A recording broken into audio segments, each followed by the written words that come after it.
सुखवग्गो साधु दसन मरियानं सन्निवासो सदा सुखो अदसनेन बालानं नित्यमेव सुखी सिया. आर्यांचे दर्शन चांगले होय, त्यांची सत्संगती नेहमी सुखदायी असते. मूर्खाचे दर्शन टाळून नित्य सुखी असावे. बालसंगत चारीही दिगमदान सोचती दुःखो बालेही सवासो अमित्यनेव सबदा धीरोच सुख सवासो ज्ञाती नव समागमो. मूर्खाच्या संगतीत फिरणारा दीर्घकाळपर्यंत शोकात पडतो.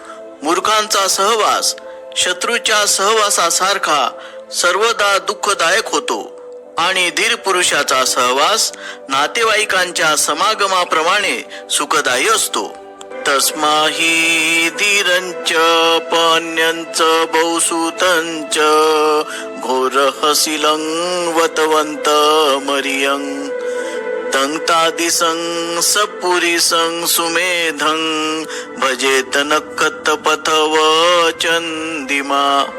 म्हणून चंद्र ज्याप्रमाणे नक्षत्र मार्गाला अनुसरतो त्याप्रमाणे धीर प्राज्ञ बहुश्रुत शिलाची धुरा वाहणारा व्रती आर्य आहे, अशा त्यासारख्या संबुद्ध सत्पुरुषाला अनुसरावे. अर्थकथा. एकदा बुद्ध आजारी असता देवांचा राजा शाक्य मानवी रूप धारण करून बुद्धांची सेवा करण्यासाठी आला.